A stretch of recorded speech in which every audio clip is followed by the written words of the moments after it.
On today's episode of Empowering Women in Real Estate, the podcast, we're going to be talking about keeping promises to yourself with Rosemary Lewis.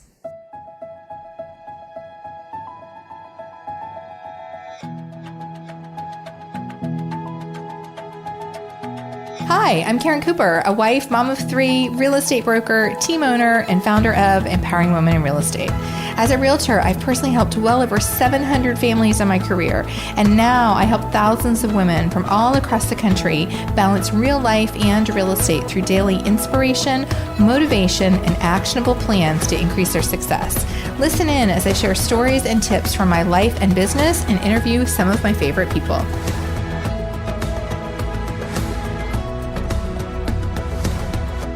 Hi there. I'm so glad you're here for today's episode. I am delighted to introduce you to my friend, Rosemary Lewis. She is an incredible woman, mother, business owner, real estate agent, and she is the founder of the Real Estate Besties. And if you don't already know her, you are going to want to after today's episode. And one of the things, there's a lot of stuff that I really respect Rosemary for and how she conducts her life and how she shows up in the world and what she does with her business. And one of the things that I really love in our topic for today's episode, and also, by the way, the keynote that she's going to be bringing to our Empowering Women in Real Estate conference at the end of September, is about keeping promises to yourself. And, I think as women, and especially if you're a mom, and even if you're not, I think as women, as business owners, we tend to put ourselves last. We wear so many hats. There are so many things happening in our lives. There are so many people that we take care of. There are so many things that we are responsible for, both in our businesses, our real estate businesses, and then just also in our lives in general. And it is hard to keep promises to yourself. It is hard to put yourself on the list. It is hard to prioritize taking care of yourself, your health, your wellness, your mindset. We're not talking about like self-care and pedicures and all that kind of stuff. Like actually taking care of yourself, protecting what you need, keeping promises to yourself. We would all, and you're going to hear Rosemary say this in this episode, I think any of us would be hard pressed to not keep a promise to someone else, right? When we say we're going to do it, we're going to do it. But when it comes to saying we're going to do it and then doing it for ourselves, I think a lot of us fall short. So I'm really, really happy for this conversation today. I'm super excited. Rosemary is going to be kicking off day 2 of the conference with her talk on how to keep promises to yourself. And it really, if you don't have your ticket yet, I'm hopeful that we still have some available. You are definitely going to want to attend and you're going to want to be a part of this conversation. You can go to the website. It's empoweringwomeninrealestate.com. Click on the conference. You can get all the details there. And without further delay, here is Keeping Promises to Yourself with Rosemary Lewis. Rosemary Lewis, welcome to the podcast. Thank you so much for having me. I am so excited to be here. I am excited. You and I, even before I hit record, we just had a whole conversation about Mahjong. So anybody who needs to know about that, you're going to know that you're in good company here. So will you tell all of our podcast listeners, if they don't know you, who you are, what you do, all the things? Yes. Okay, so I am Rosemary Lewis, your real estate bestie. So if you're out here in these, actually, let me take that back. If you're listening to this podcast, then that means that you're already connected. So you know what it feels like probably to be out here in these real estate streets by yourself and needing support, community, guidance.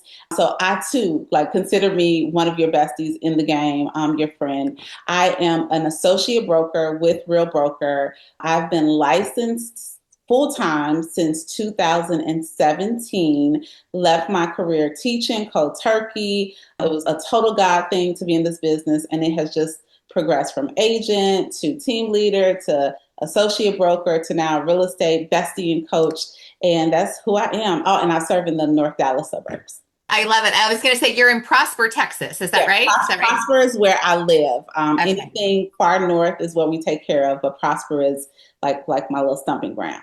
So let's talk about, you said, you got into business and it was very much a God thing. And that was my story too. I feel like getting into business for me was very much a God thing. Tell me what happened. Tell me what that looked like for you. So yeah, in a nutshell, my husband, we did things backwards. So before he was my husband, he was my baby daddy. It's okay. No judgment. Yeah. long ago, he got into real estate in the early 2000s as an investor. And I don't want to put a blanket on investors, but the investor that I was married to did not want to pay a realtor. Hmm. So I got my license early 2000s just so that we could list his flips, right? I did not have any desire to do it. I was, getting my education degree. That's what I wanted to do. The recession happened. We lost our butts. It was a great time for me to hang up my license because we weren't, I wasn't actively pursuing it anyway. Then fast forward, we relocated to Texas. I'm still teaching. And my husband has always been like, I see something else. Like, what could we do if you got your license? And I literally was in the balcony at church in December of 2016. My pastor was preaching about obedience. And I literally heard what I believe the Holy Spirit say, go help. At Oof. the time, I thought that because my husband was getting back into real estate in this new market, at the time, I thought it was like, go help your family, because we were always like kind of doing okay, like head just above water, Mhm. and I was like, okay, maybe this is what I need to not be scared so that I could help my family out financially. But now that I can see what God has done with that obedience years later, I hear go help so differently.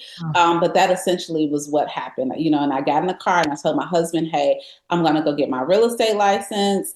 He signed me up for classes right away. And like the day that I passed the test, I submitted my resignation to teaching for the following year. I did not have a savings. I did not have a plan. It was probably not the most thought out decision, but I definitely felt that nudging. And sometimes you just got to do it. So Yeah. that's what happened. Yeah. I love that you were obedient. And so, you know what they say? They say that teachers and nurses make the best real estate agents. Yeah. So, isn't that very interesting? What did you used to teach? I always like the littles, right? So I taught everything from pre-K to third grade being the highest. My absolute favorite grade to teach was second. And being here in Texas, I was primarily a first and second grade teacher. Okay. I love it. So you heard Go Help, and now looking back, you see clearly kind of more of what Go Help was. And I can imagine from conversations you and I have had before that is that Go Help women in the industry? Yep. And in general, like when I first heard it, I thought it was just about me and my family and what we Yep. needed. But now I hear it to say, okay, no, I want you to go out and equip others to be a light in the marketplace. Mhm. Because real estate is very much a ministry, right? Like Yep. you get into it for one thing, but then you find out that we are supporting our clients during very vulnerable times of their lives, whether it's a happy, vulnerable time, but you Yeah. and I have been in here long enough to know that a lot of times it's not so happy, right? Yep. And the Yep. only way that we can manage, support, coach, and guide them well, in my opinion, is okay, where are you rooted in? And being a light for them. So what had happened is that, just as I grew business and just organically started to coach and support the community, Real Estate Bestie was born. And we are rooted literally in that scripture that says, it's Mm. Matthew 5:16, let your light shine so others will see your good work, but then Yeah. give glory to your Father who's in heaven. So Oh, that's the way I yes. hear go help now. Oh, I love that so much. And anybody who doesn't know you, I was obsessed following you recently when you did your retreat, right? What did you call it? Yeah, so we were kind of connected with all of that, but I had Um, a actual conference in September. Yeah. It's the Real Estate Bestie experience where we had a larger experience, but then we took our coaching group. I know you and I messaged about that Yep. retreat for the coaching group that happened just a couple months ago. Amazing. And so I love your heart and I love, what you teach and what you share because you're right. When you are out in these streets, right, in these real estate streets, like people just don't even know. You don't even know what you don't know when you get into it. And it's kind of humbling in a way when I talk to new agents, and you've probably had this experience too, because they're so excited Yep. and they see so much possibility. And there is a perception of what the business is like and they just don't even know what it's really like. And, as you had mentioned, we're helping our clients through sometimes what are really difficult, challenging, not always happy circumstances. And so we're balancing their emotions and we're balancing their situation while also balancing our own family and our own personal situations. And then, because of the nature of this business, and one of the things that I see you talk about a lot is you talk about helping women in real estate to get to six figures, right, in their business, because finances is a struggle for a lot of women in this business because one month it's great and then 2 months you're down and all around. And so I love that you do that and that is your heart. No, absolutely. Like I always go back to, teacher Rosemary, who, when I got into the business, I want to say that I was making like $50,000 a year, right? So Mm. I didn't even have the faith for six figures. Like Mm. all I had the faith for was, okay, if I can make what I'm making, because we were making it, right? Yep. We weren't homeless. Like if I can make what I'm making, but be a little bit more present, Yep. have my schedule on my terms, then that was would be worth it. But then you Mhm. find out like there's just so much more opportunity. But first, it was a mindset thing, right? I had to unlock some of my money stuff that was blocking me, Yep. that still can try to block me if I'm not careful. And then when Mhm. I did it, like I remember, Karen, like my first time I had a six-figure month. Ooh, It's like, Lord have mercy. Like, how does this happen? But then on the flip side of that, money didn't solve the problems. It does not yep. solve your problems. Like, you That's get right. to earn. But the year that I made the most in real estate, it was both the best and worst year of my life. My mom Mhm. and my sister died the same year. Oh, wow. So, yeah, on the outside looking in, all of these dreams have come true. But Yeah, how do I now serve with a broken heart when what that's I thought would fix all my problems didn't fix it, right? mhm. Mhm. So And I'm isn't just here to help people with that. True. And isn't that the message there? Because I think so many of us, we think that like I can outstrive whatever my problem is, right? Whatever my difficulty is. And it doesn't matter what you're dealing with at home, what you're dealing with in your mind. I can just outwork that, right? I can just outstrive that. I can go sell 10 more houses and I'm going to get a bigger paycheck and then it's going to solve all my problems. And Doesn't. it doesn't. It It doesn't doesn't. solve the And problem. one thing that I caution people, and a lesson that I had to learn, and I think that God was so gracious and allowed me to learn this, is I don't know what's worse, right? I don't know if it's worse to be broke and struggling or to get to what you thought was a mountaintop and still feel empty. Oh, yeah. Which is why, the way that I coach and everything has a faith foundation, because we will come to the end of ourselves, this business, like none of it. Like after my mom passed away, I was like, I can't have my hope in my real estate business, Yep. in my marriage, and my kids. Not that these are not great things that I'm grateful for, but my hope has to be in what's eternal. And then when you shift your hope and your eye set on what's eternal, then okay, now I can serve differently. So, Differently. Yeah. so yeah, Yeah. it's You been know, a whole thing. I remember I lost my mom, let's see, it's been 12 years ago, almost 12 years ago. And I remember very distinctly, like, of course I'd lost other people in my life, right? But that was the first, like, what I would call significant loss. And I remember my dad immediately wanted to clean her clothes out of the closet at the house. Mm. And it's different for everybody, right? But for him, I think it was just so painful and he wanted it out. So I'm there that day with my husband and we've got the bags and I'm looking at all of this and it's like a wake-up call of all of these things that we accumulate in our life and all of these things that we strive so hard to achieve and to have. And you realize in a moment like not important. Like Yeah. she's gone. And Yep. all of these things that she loved and wanted and worked to acquire, it meant nothing. It was going in a Yep. trash bag to Yep. be donated to somebody or to go in the trash, right?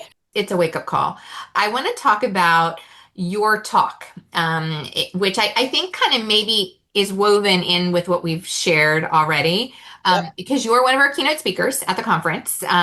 You are taking the stage first on day two, which, day one is kind of like our speaker heavy day. And then day two is really around clarity and it's around you, right? And your talk is called Keeping Promises to Yourself. Yep. Can you talk about that a little bit? No, absolutely. Because if you're listening to this, like just nod your head. If you will keep a promise to anybody, right? You won't let your neighbor down. You won't let your puppy down. You won't let Your even kids down? your Yeah. kids down. Even somebody you don't really like. You know Yes. what I mean? Like somebody that is not your people, but if you said you're gonna do it, you do. But when you say I'm gonna work out, or I'm gonna meal prep, or I'm gonna take the day off, right? Or like whatever those things are, we tend to put ourselves on the back burner. Yeah. And this whole talk, and really it's just about how my life unlocked. There was a promise that I kept telling myself, this one thing that I kept saying, okay, this year, this month, this time, this is the year that you're going to finally do this for you. And I kept breaking that promise. Oh, And when I made this promise to myself and brought in accountability and was willing to look foolish and all of these different things, honestly, this is around the time Real Estate Bestie was born. So I feel really? like there has been a direct correlation to that obedience. And now that this promise, like what I've learned is when you keep a promise to yourself, it helps you to become fearless and just unapologetic in every area. And Yeah. I want to help equip the women at the conference with a very tangible, this is not like a, go say 87 Hail Marys and hire this coach and do this, just some really tangible things that you can do today to start keeping promises to yourself, because we hold everyone else in such high esteem. And it's Mhm. time that we start treating ourselves the way Yep. that we treat others. And the way I reckon it is like a lot of times, like a lot of times the way I used to treat Rosemary, I would not allow anybody to treat anybody I love that way. Yet Hmm. I would allow myself to do that. So we're going to just go deeper. I'm trying like not to give it away, Yeah. Yeah. what the thing is, but I know that that's something that women in general we struggle with. We Yeah. will go to the ends of the earth for somebody else, but won't, do the smallest thing for ourselves. And it's Yeah. not like self care, it's just like literally, who do you Yeah. want to become is going to be tied to those habits, and you not breaking those promises to you. A really quick conference update.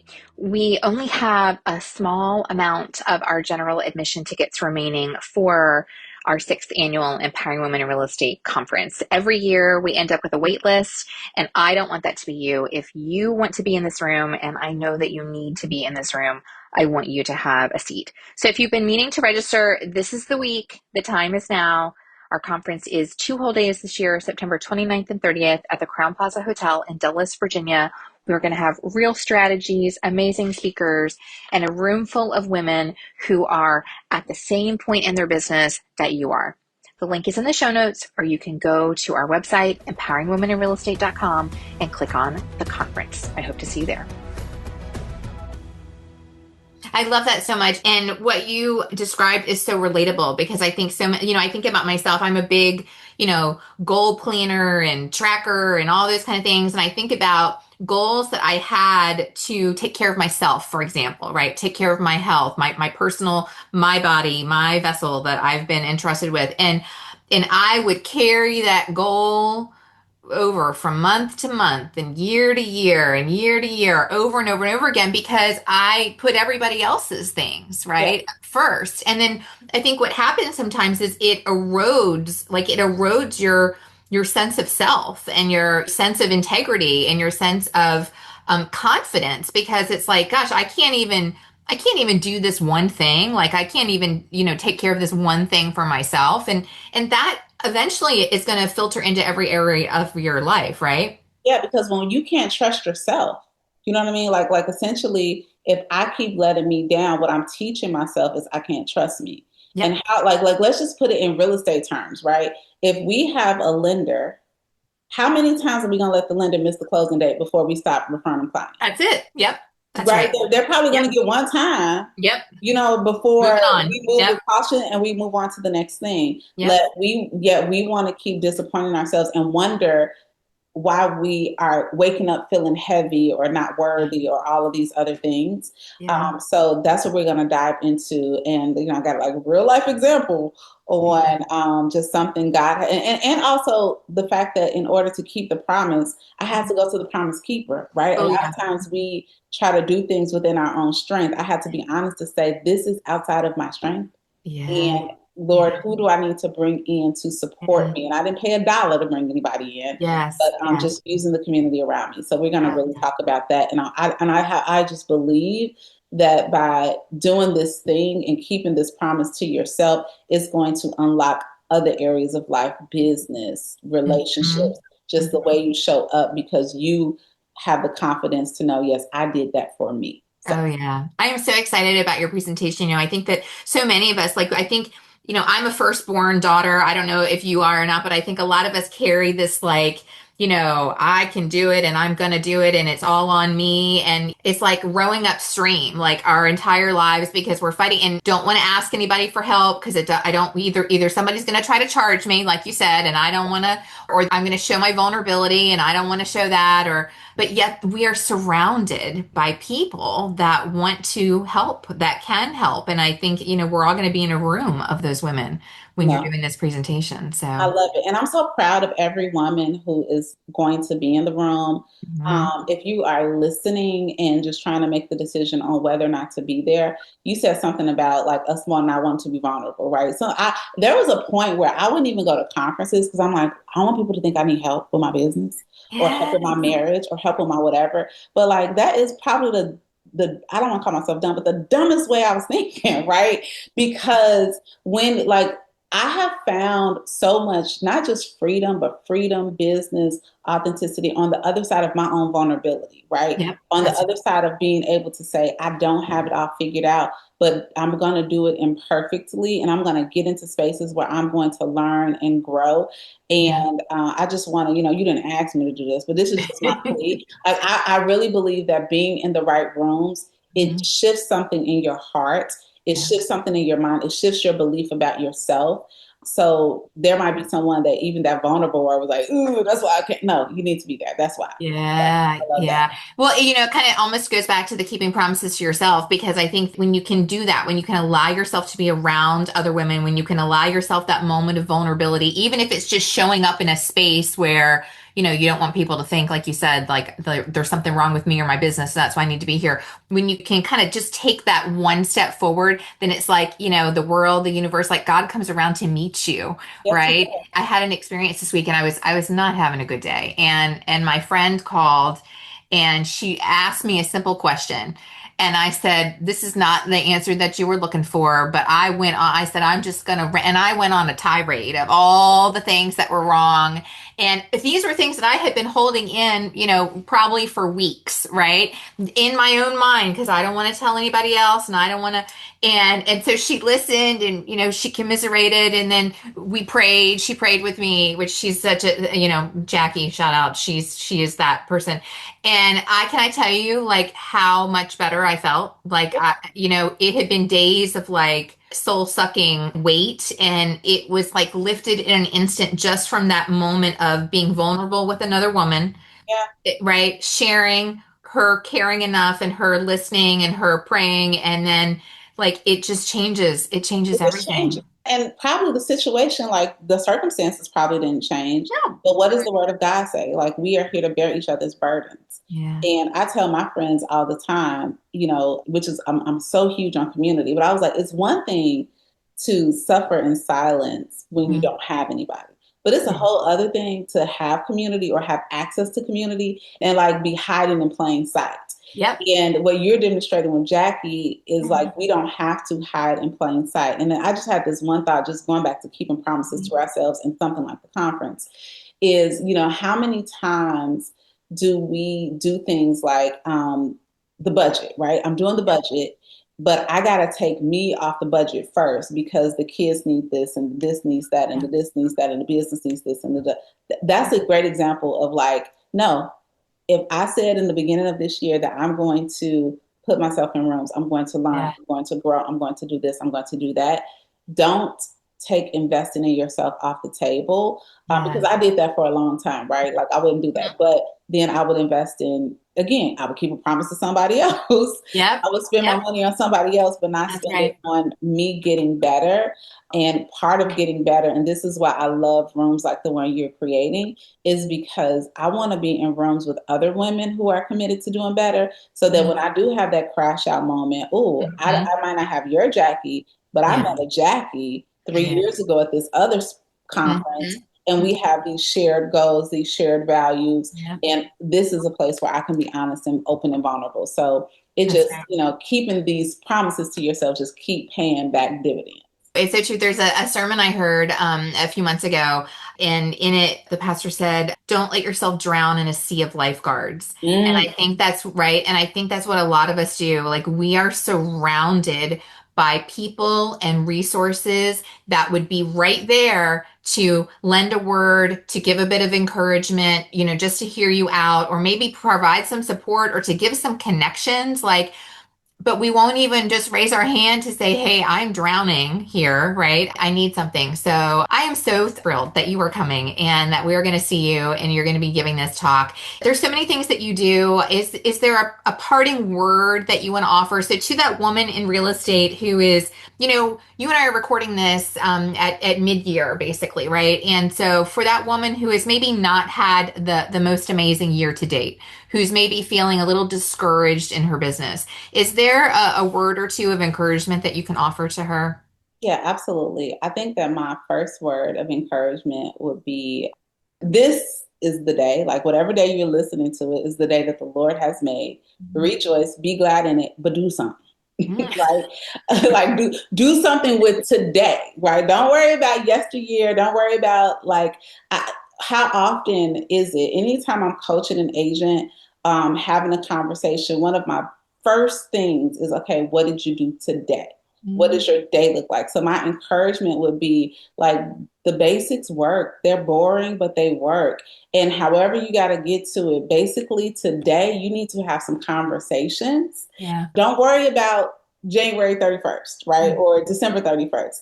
Today, start having conversations. Today, like what habits, where can you move the needle today to just get closer. And it's bigger than your goal, to get closer to where God is calling you to be. You know what I mean?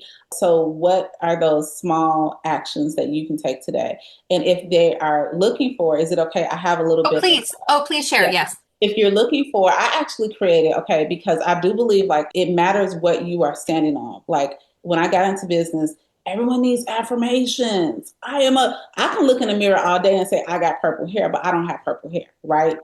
But I do believe that there's some power in what we speak over ourselves, which is why we want to keep promises to ourselves, because you will speak negatively to yourself if you don't have that. So I say all that to say, I have affirmations that I have written for women in real estate specifically, but here's the gotcha, they're rooted in the Word of God.